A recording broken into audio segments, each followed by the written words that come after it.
August 3 Karthigai Deepam serial வரக்கூடிய எபிசோட்ல என்ன நடக்க போகுது அப்படின்னு பார்க்கலாம். உங்களுக்கு இந்த வீடியோ பிடிச்சிருந்து அப்படின்னா மறக்காம இந்த சேனலை சப்ஸ்கிரைப் பண்ணிக்கோங்க. தீபா கார்த்தி இவங்க 2 பேருமே கோவிலுக்குள்ள சாமி கும்பிட்றதுக்காக போறாங்க. கார்த்தியை எப்படியாவது தன்னோட வலையில சிக்க வைக்கணும், என்னைய அவர் லவ் பண்றேன்னு சொல்ல வைக்கணும், அதுக்கு நம்ம என்ன பண்ணுறதுன்னு தெரியலையே அப்படின்னு நினச்சிக்கிட்டே கோவிலுக்குள்ள போறாங்க. ஏங்க சாமி கும்பிட்றதுக்காக தானே வந்தீங்க, இங்கே வந்து கூட என்னங்க யோசிச்சுக்கிட்டு இருக்கிறீங்க, பேசாமல் சாமியை கும்பிடுங்க அப்படின்னு சொல்கிறாங்க. அம்மா தாயே, நான் ஆசைப்பட்ட மாதிரியே என்னோட கார்த்திக் சாரை எனக்கு கணவராக கொடுத்துருக்குற, இப்போ நான் ஆசைப்பட்ட மாதிரியே இந்த கல்யாணமும் நல்லபடியாக நடக்க போகுது. இதுக்கப்புறமா நாங்கள் 2 பேரையுமே ஒன்றா இருந்து சந்தோஷமாக என்னோட வாழ்க்கையை வந்து தொடங்கணும் அப்படின்னு கடவுள்கிட்ட பிரார்த்தனை பண்ணுறாங்க. என்னங்க, எல்லா விஷயத்தையுமே கடவுள்கிட்ட சொல்லிட்டீங்களா, அவர் ஒன்று ஒன்றா நிறைவேற்றிடுவார், வாங்க போகலாம் அப்படின்னு சொல்கிறாங்க. எங்கள் கோவிலுக்கு வந்திருக்குறோம், கொஞ்ச நேரம் உட்காந்துட்டு தான் போகணும், இப்படி உடனேலாம் போகக்கூடாது அப்படின்னு தீபா சொல்கிறாங்க. தீபா சொல்கிறத கேட்டுட்டு கார்த்திக்கும் உட்காடுறாங்க. அப்போ தான் ஒரு ஃபோன் கால் வருது, தனியாக எடுத்துகிட்டு வந்தாடுறாங்க ஃபோன் பேசுகிறதுக்கு. சொல்லுங்கள் சார், என்ன இந்நாட்டில் கால் பண்ணியிருக்கிறீங்க? இங்கே பாரு கார்த்தி, தீபாவை கொலை பண்ண நினச்சாலும் அந்த போலீஸ் சாமியார் அவனோட நிறைய டூப்ளிகேட்டு ஃபோட்டோஸ் எல்லாம் உனக்கு அனுப்பி வச்சிருக்கிறேன், நீனு ஒருத்தையும் செக் பண்ணிக்க அப்படின்னு சொல்கிறாங்க. சரி, நான் செக் பண்ணிவிட்டு கூப்பிட்றேன்னு சொல்லிட்டு கார்த்திக்கு ஃபோனை வச்சுட்டு வாட்ஸ்அப்பை ஓப்பன் பண்ணி பார்க்குறாங்க. அந்த ஃபோட்டோவை பார்த்த உடனே கார்த்திக்கு பயங்கரமாக ஷாக்கிங்காக இருக்குது. இவன் நம்ம ரம்யா கம்பெனியில் வேலை பார்க்குறவன் ஆச்சே, இவனோட ஃபோட்டோவை வந்து வரைஞ்சி வச்சுருக்குறாங்க.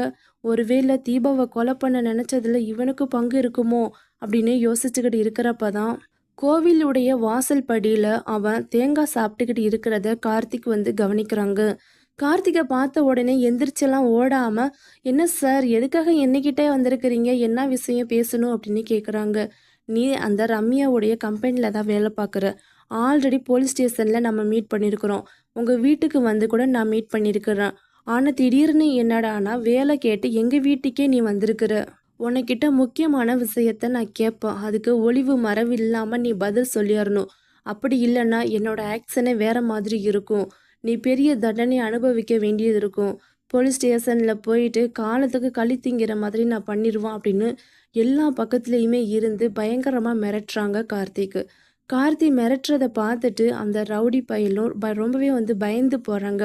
சார், நீங்கள் மிரட்டுற அளவுக்குலாம் நான் அவ்வளோ பெரிய ரவுடியெல்லாம் இல்லை, நீங்கள் என்ன கேட்கணுமோ கேளுங்க, எனக்கு தெரிஞ்ச வரைக்கும் நான் பதில் சொல்கிறேன் அப்படின்னு கேட்குறாங்க. உனக்கும் ரம்யாவுக்கும் என்ன தொடர்பு இருக்குது? நீ உண்மையாலுமே ரம்யாவுடைய கம்பெனியில் ஒர்க் பண்ணிட்டு தான் இருக்கிறியா, இல்லை வேறு ஏதாவது ரம்யா வந்து செய்ய சொல்லி நீ செஞ்சுருக்கிறியா அப்படின்னு கேட்குறாங்க. ஐயோயோ, இவர் என்ன எல்லாத்தையுமே கண்டுபிடிச்சிட்டாரா, எல்லாத்தையுமே நேரில் நின்று பார்த்த மாதிரியே கேட்குறாரே, இதுக்கு நம்ம என்ன பதில் சொல்கிறது? ஆல்ரெடி ரம்யா மேடத்துக்கிட்ட 4 லட்சம் ரூபா பணம் வாங்கியிருக்கிறோம், அதுக்கப்புறமும் இந்த உண்மையை இவர்கிட்ட சொன்னோம்னா கண்டிப்பாக அந்த மேடம் நம்மளை உயிரோட விடாது. நம்ம என்னடா பண்ணுறது, சொல்லலைன்னா இவர் நம்மளை உயிரோட விட மாட்டார். கடவுளே, எனக்கு ஏன் இந்த சோதனை அப்படின்னு நினச்சிட்டு இருக்கிறாங்க. என்ன யோசிக்கிறீங்க, புதுசாக ஏதாவது பொய்ய சொல்லலான்னு யோசிக்கிறீங்களா? என்கிட்ட இருந்து தப்பிக்கவே முடியாது. நீங்கள் தான் போலீஸ் சாமியார் வேஷம் போட்டு என்னோட ஒய்ஃபை கொலை பண்ண நினச்சது அப்படிங்கிறதுக்கான எல்லா ஆதாரமும் என்கிட்ட இருக்குது. இந்த எவிடன்ஸை வச்சு உன்னைய காலத்துக்கு கழுத்திங்க வைக்க முடியும்.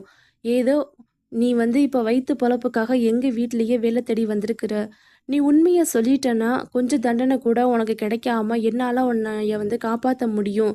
அதையும் மீறி போய் சொல்லி நான் கண்டுபிடிச்சேன்னா கண்டிப்பாக உனக்கு களி தான் அப்படின்னு பயமுறுத்துறாங்க.